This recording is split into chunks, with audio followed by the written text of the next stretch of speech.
1923년 어느 날 시카고에 있는 에드워드 비치 호텔에서 그 당시 미국 최고의 부자라고 불리는 7명의 사람이 모였습니다. 그들의 부는 그들의 전 재산을 모두 합칠 때 미국 전체의 국고를 능가할 정도였다고 합니다. 그런데 어느 신문 기자가 시카고에 모여 있었던 그날로 시작해서 정확히 25년이 지난 후에 그들의 삶이 어떻게 되었는지 추적하여서 발표를 하였습니다. 첫 번째 사람이었던 강철 회사 사장 찰스 슈업은 25년 후 무일푼의 거지가 되어서 죽었습니다. 두 번째 사람 알서 카트는 밀 농사로 거부가 된 사업가였는데 그 역시 파산하여 모든 것을 잃어버리고 쓸쓸하고 고독한 가운데 혼자 임종을 맞이했습니다. 세 번째 사람 리차드 위트니는 뉴욕 은행의 총재였지만 자기를 둘러싼 여러 가지 상황이 잘못되어 감옥에서 고독하게 여생을 보내고 있었습니다. 네 번째 사람 엘버트 홀은 미국의 재무장관까지 지냈지만 감옥에서 막 풀려나와 집에서 죽음을 기다리고 있었습니다. 다섯 번째 사람 엘스푸트의 회장이었던 리버모어는 인생의 끝을 자살로 마쳤습니다. 여섯 번째 사람 국제은행 총재였던 리온 프레이저 역시 자살로 자신의 삶을 마쳤습니다. 일곱 번째 사람 이반 쿠르컬은 부동산 업계의 거부였지만 자살 미수로 병원에서 치료를 받고 있었습니다. 잠언 23장 4절부터 5절까지 이런 말씀을 우리에게 들려줍니다. 부자가 되려고 애쓰지 말고 너의 예지를 포기하지 마라. 내 눈길이 재물을 향해 날아가려 하면 그것은 바로 없어지고 만다. 날개를 달아 독수리처럼 하늘로 날아가 버린다. 억만장자라고 하죠. 정말 대단했던 사람들 7명이 모여서 자신들의 재산을 자랑했지만 25년 후에 한결같이 비참한 꼴로 삶을 마치거나 또는 죽음을 기다리고 있었다는 거죠. 우리나라에도 재벌이라고 불리우는 사람들 그 끝을 우리는 분명히 알고 있습니다. 과연 행복할까요? 인간이 살아감에 있어서 어쩌면 우리가 하느님께 기대하고 때로는 하느님을 원망하는 이유가 없기 때문이 아닙니까? 재산이 없기 때문에, 몸이 아프기 때문에, 어쩌면 우리가 세상을 살아가는 목적에 대해서 잘못 설정하고 있는지도 몰라요. 우리는 왜 살아가죠? 많은 돈을 벌기 위해서, 잘 먹고 잘 입고 잘 자고 잘 살기 위해서, 하고 싶은 것들을 마음껏 하기 위해서. 그런데 인생이라는 것은 무엇입니까? 어렵거나 젊을 때는 모르지만 그러나 어느 정도 인생을 살아가면 우리는 깨닫게 되죠. 인생 무상이라고 합니다. 일장 춘몽이라고 하죠. 참으로 마음이 아파요. 점점 희망은 사라지고 마지못해서 인생을 살아가는 것 같아요. 어릴 때는 많이 웃고 그리고 힘도 났는데 이제는 몸의 힘도 떨어지고 자꾸만 뭐라 그래요? 이사 가라고 하죠? 집이 낡으면 새로운 집으로 이사 가야 되는 것처럼 우리 몸뚱이도 낡아가지 않습니까? 그와 함께 정신도 약해지고 마음도 힘들어지죠. 이것이 인생입니다. 아무리 많이 갖는다고 할지라도 그것을 누리는 것은 몇 년에 불과하지 않아요. 내가 쌓아둔 많은 재산 가져갈 수 없습니다. 그런데 많이 갖는다고 할지라도 한계가 있다는 거죠. 얼마나 먹습니까? 얼마나 입습니까? 또 얼마나 누리면서 살아갑니까?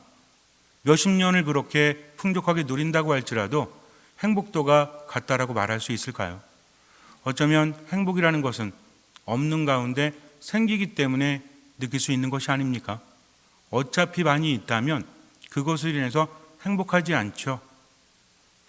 그것이 인생인데도 우리는 거기에 집착할 수밖에 없어요. 눈에 보이는 것을 추구하면서 세상을 살아가는 나약한 인간이 우리인 것 같아요. 그래서 돌아보면 후회스럽지만 앞으로의 삶도 제대로 살아가지 못합니다. 어떻게 하면 삶을 행복하게 살아갈 수 있을까요? 수많은 사람들이 그것을 찾고자 했습니다. 철학자들, 학자들, 많은 사람들이 어떻게 하면 인간이 행복할 수 있을까?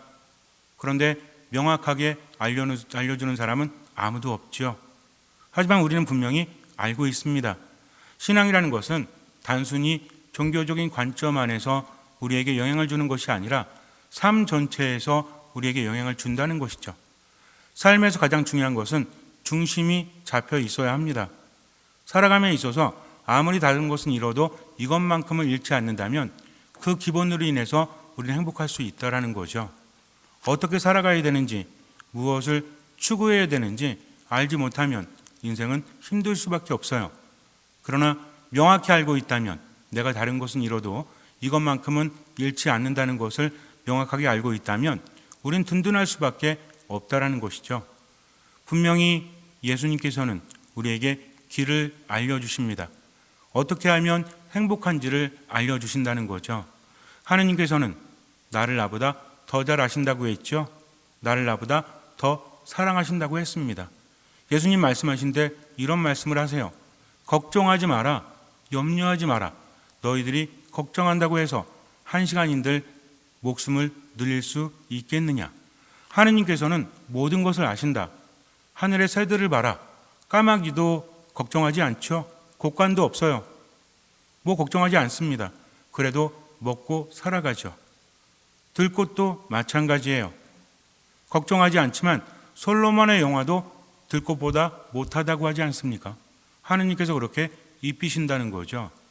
하느님께서는 모든 것을 주십니다. 언제 필요한지를 알고 계신다는 거죠. 그래서 이렇게 말하세요. 너희의 아버지께서는 너희에게 필요함을 아신다. 이게 중요합니다. 우리가 무엇을 필요로 하는지 나보다 더 잘 아신다는 거죠. 내가 이것이 필요합니다 하는 거 말고 내가 행복함에 있어서 언제 얼마만큼 필요한지 하느님께서 아신다는 겁니다.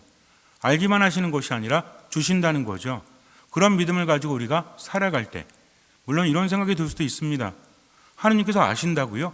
안 주시는데요? 근데 뭘 아십니까? 라고 말할지 몰라요. 믿었습니까? 이게 중요하다는 거죠. 믿는다면 내가 최선을 다하고 나머지는 맡기는 거죠. 믿음이라는 것은 내가 하기 싫은 것을, 내가 못하는 것을 하느님께 맡겨놓고 가만히 있는 것이 아닙니다. 믿음은 뭐라고 했죠? 하느님과 함께 지금을 살아가는 거다. 함께 지금을 살아갈 때 어떻게 하죠? 그분의 말씀에 귀를 기울이는 거예요. 하느님, 제가 상황이 이렇습니다. 저 어떻게 해야 됩니까? 하면서 묵상하면서 기도할 때 하느님의 음성이 들리죠.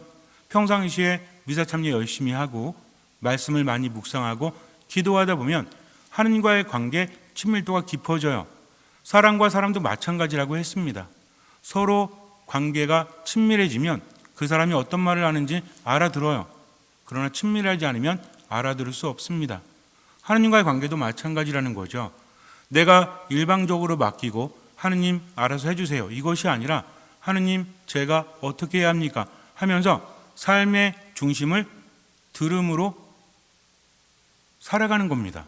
하느님께서 지금 무엇을 바라시는지 그러면서 내 뜻이 아니라 하느님의 뜻을 나보다 더 잘 아시고 언제 필요한지를 아시는 그분께서 주시기 때문에 걱정할 필요 없다는 거죠. 단지 어떻게 합니까? 예, 주님 말씀하십시오. 제가 듣습니다. 하면서 그분의 뜻을 이루기 위해서 최선을 다합니다. 그렇다고 해서 직장을 포기하거나 하고 싶은 것을 하지 말라는 것이 아닙니다. 하느님은 나를 사랑하십니다. 내 선택을 존중하신다는 거죠. 어떤 직업을 선택하든 어떤 삶을 살아가든지 간에 형태는 다 다르지만 중요한 것은 바로 그곳에서 하느님의 뜻이 이루어질 수 있도록 내가 최선을 다한다면 나머지도 하느님께서 이루어 주신다는 거예요. 맨날 성당에 와서 묵주알을 굴리면서 그냥 아침부터 저녁까지 있고 뭐 벌지도 않고 알아서 주시겠지 하면서 기도만 하라는 것이 아니라 내가 살아가는 그 삶의 현장에서 무엇이 이루어지도록 하느님의 뜻이 이루어지도록 최선을 다하는 것, 이것이 믿음이라는 거죠. 그래서 믿음은 하느님과 함께 가는 겁니다. 그럴 때 하느님께서는 우리에게 주십니다. 예수님이 이렇게 말씀하세요. 오히려 너희는 그분의 나라를 찾아라. 그러면 이것들도 곁들여 받게 될 것이다. 두려워하지 마라. 너희 아버지께서는 그 나라를 너희에게 기꺼이 주기로 하셨다. 라고 합니다. 하나님의 나라를 추구한다는 것은 무슨 의미죠? 하나님의 나라는 어떤 지역적인 영역을 의미하지 않습니다. 하나님의 나라는 모든 세상이 하나님의 나라예요. 중요한 것은 하나님의 뜻이 이루어질 때 하나님의 나라가 완성된다는 겁니다. 나도 거기에 있고 너도 거기에 있고 모두가 거기에 있는 거예요. 중요한 것은 뭐냐면 하나님의 뜻이 이루어짐에 있어서 내가 동참하느냐 동참하지 않느냐, 이것이 믿음입니다. 믿음이 있는 사람은 그 나라에 속하고 그렇지 않은 사람은 속하지 않는다는 거죠. 먼저 내 삶 안에서 하나님의 나라를 추구할 때 모든 것들을 곁들여 받습니다. 그러면서 지금을 살아가는 거죠. 어떤 분들이 그렇게 이야기합니다. 시모님, 저는요 주일날 일을 해야 됩니다. 그런데 미사에 참여할 수 없습니다. 어떻게 해야 됩니까? 라고 물어요. 제가 뭐라고 답할까요? 먼저 하나님의 나라를 추구하셔야 됩니다. 직장 때려치고 미사에 나오세요. 라고 말할 것 같아요? 아니라는 거죠. 내가 할 수 있는 만큼 최선을 다하면서 바로 이곳에서 하나님의 나라를 추구합니다. 쉬는 날도 있을 수 있잖아요. 그럴 때는 주일 미사에 참여하는 거죠. 주일 미사에 참여하지 못한다면 평일 미사에 참여할 수도 있다라는 거죠. 내게 주어진 여건 안에서 최선을 다해서 하나님의 뜻을 이루어 나갈 때 그때 하나님께서는 내 삶에 기적을 일으키십니다. 중요한 건 내가 함께하지 못하니까 받지 못한다는 거죠. 불평하기 전에, 걱정하기 전에 먼저 한번 생각해 보세요. 나는 최선을 다했는가? 그리고 맡겼는가? 그럴 때 우리는 많은 것들을 깨닫게 됩니다. 예수님께서 말씀하십니다. 주인이 떠났다가 다시 올 때 기다리는 종들에 대해서 이야기하시죠. 주인이 언제 올지 몰라요. 한밤중에 올지 아니면 새벽에 올지 모릅니다. 그래도 깨어 있어야 한다는 거죠. 졸 수도 있습니다. 그러나 기본적으로 준비하고 있는 사람은 졸다가도 어때요? 주인이 왔다는 소리를 들으면 바로 깰 수 있죠. 근데 아예 잠을 자고 있어요. 옷도 안 입고 준비도 하고 있지 않습니다. 그런 사람은 주인이 돌아왔을 때 이미 늦어버린다는 거죠. 주인이 어떻게 합니까? 주인이 돌아왔을 때 깨어있는 종들은 당연한 것임에도 불구하고 어떻게 한대요? 그들을 식탁에 앉힌 다음 시중을 들어줄 것이다 라고 말씀하세요. 시중을 든다는 것은 종이 하는 일이에요. 그런데 종이 주인들을 앉히고 시중을 든다는 것은 그들의 지위를 높여준다는 겁니다. 주인이 그들에게 배려를 해준다는 거죠. 마땅히 해야 될 일을 했음에도 불구하고 우리가 신앙인으로서 하느님 안에 머무면서 그분의 뜻을 이루는 것이 어쩌면요 하느님을 모르는 사람도 추구하고 있다는 거죠. 하느님은 뭘 바라십니까? 당신의 선한 의지가 나를 통해서 이루어질 수 있도록, 사랑이 베풀어질 수 있도록. 그런데 하느님 모르는 사람도 자선활동하고 봉사하면서 살아가요. 그런데 하느님을 아는 우리가 그렇게 살아가지 못한다면 얼마나 마음이 아프겠습니까? 어디에서 무엇을 하든지 간에 삶의 첫 자리에 하느님을 두고 살아간다면 나머지는 채워주시는 거죠. 이런 믿음은 내가 느낍니다. 그래서 그런 믿음은 나를 살리고 나에게 힘을 준다는 거죠. 대부분의 경우에 하느님은 나를 버리지 않으시는데 내가 포기하니까 일이 되지 않아요. 하지만 하느님께 믿음을 둔 사람은 절대로 포기하지 않고 최선을 다하고 나머지는 주님께 맡긴다는 거죠. 이게 중요합니다. 인생관이 어떤 일에 따라서 달라지는 거예요. 내가 돈을 추구하고 성공을 추구하고 무엇인가 추구할 때 마지막 날에 이것이 나에게 어떤 의미가 있을까? 아니, 마지막 날이 아니라고 할지라도 지금 나에게 어떤 의미가 있는지 한번 생각해 봐야 돼요. 우리가 살아가는데 필요한 돈, 우리가 살아가는데 필요한 모든 것들을 넘어서서 추구할 때 나에게 무엇을 줍니까? 그걸 생각하지 않으면 결국 우리는 시간을 빼앗기게 된다는 거죠. 야고보 사도는 이렇게 말합니다. 오늘이나 내일 어느 고을에 가서 1년 동안 그곳에서 지내며 장사를 하여 돈을 벌겠다 하고 말하는 여러분, 그렇지만 여러분은 내일 일을 알지 못합니다. 여러분의 생명이 무엇입니까? 여러분은 잠시 나타났다가 사라져버리는 한 줄기 연기일 따름입니다. 도리어 여러분은 주님께서 원하시면 우리가 살아서 이런저런 일을 할 것이다 하고 말해야 합니다. 바로 이것이라는 거죠. 우리 인생이란 건요, 나타났다가 사라지는 연기와도 같아요. 지금 아무리 많이 모아놔도 앞으로 100년 후, 앞으로 200년 후에는 아무 의미 없다는 거죠. 그러니 어떻게 살아라? 주님께서 원하시는 대로 살라는 거죠. 이 구분 잘하라고 말씀드렸습니다. 주님께서 원하는 대로 살아간다는 것은 뭐예요? 다 때려치고 성당에만 붙어 있는 것? 아닙니다.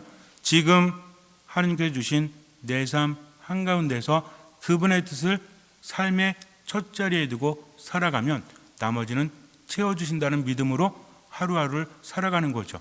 이런 사람은 어떻습니까? 혼자 살아가지 않으니까 힘든 일이 있어도 어때요? 혼자 절망 속에 빠져들지 않고 하나님과 함께 하죠. 주님, 저 힘들어요. 최선을 다합니다. 그래도 넘어집니다. 최선을 다했는데 왜 넘어지죠? 라고 하면서도 이게 최선이 아니었군요. 우선 당신이 무엇을 원하시는지 저는 알지 못했습니다. 최선이라고 할 때 내가 설정한 목표를 달성하기 위해서 최선을 다하라는 것, 이것만 의미하는 게 아니에요. 무엇입니까? 지금 여기에서 하느님께서 무엇을 원하신지를 내가 묵상하고 깨달은 바가 있다면 그것을 실천할 때 하느님께서 함께 하시고 힘이 생겨난다는 거죠. 그 힘으로 내가 원하는 것도 분명히 이룰 수 있다라는 믿음, 이것이 우리를 지켜주는 거예요. 어쩌면 지난 한 해 너무나 힘들었지만 그 가운데 우리가 하나님의 뜻을 잊고 살아온 것은 아닌가 다시 한번 생각해 봐야 합니다. 지금 내 삶 안에서 무엇을 이뤄도 되는지, 무엇을 얻어야 되는지 한번 생각해 보세요. 내게 중요한 것이 무엇인지를 한번 생각해 보세요. 그래서 내년 이맘때가 되었을 때 지나간 1년을 돌아보면서 또 후회하기보다는 그래도 만족하진 않지만 하나님의 뜻 안에서 최선을 다했구나 라고 했을 때 우리 마음이 행복을 느끼는 것입니다. 잠시 눈을 감으세요. 하느님 안에 머문다는 것은 바로 이런 것이죠. 모든 것은 하느님께서 내게 주신 겁니다. 중요한 것은 얼마나 맡기고 얼마나 함께 했느냐. 때로는 세상 걱정할 수밖에 없지요. 그러나 그러면서도 모든 것을 아시는 주님께 내 마음을 그대로 보여드립니다. 주님, 저 어떻게 해야 됩니까? 주님, 당신의 뜻은 무엇입니까? 먼저 하느님께서 무엇을 원하시는지 듣는 마음으로 기도하도록 하세요. 미사 말씀 기도 안에 머물면서 깨달음, 지혜를 청하십시오. 자꾸만 돈에 마음이 묶이지 말고 소유에 마음이 묶이지 않도록 하느님과 함께하면서 듣는 마음으로 살아가셔야 돼요. 인생은 한 줄기 연기와도 같습니다. 그러나 우리는 지금을 하느님과 함께 살아가죠. 하느님은 영원하신 분이에요. 그분과 함께할 때 내가 원하는 세속적인 것뿐만 아니라 영원한 생명을 얻을 수 있습니다. 그래서 모든 것을 누리며 살아갈 수 있죠. 잊지 마세요. 하느님께서 함께 하심을, 그분의 나라를 먼저 추구해야 함을. 그러니 세상 일이 잘 안 돼도 하느님 때문에 항상 기뻐하십시오. 모든 것에 감사하십시오. 쉬지 말고 끊임없이 기도하십시오.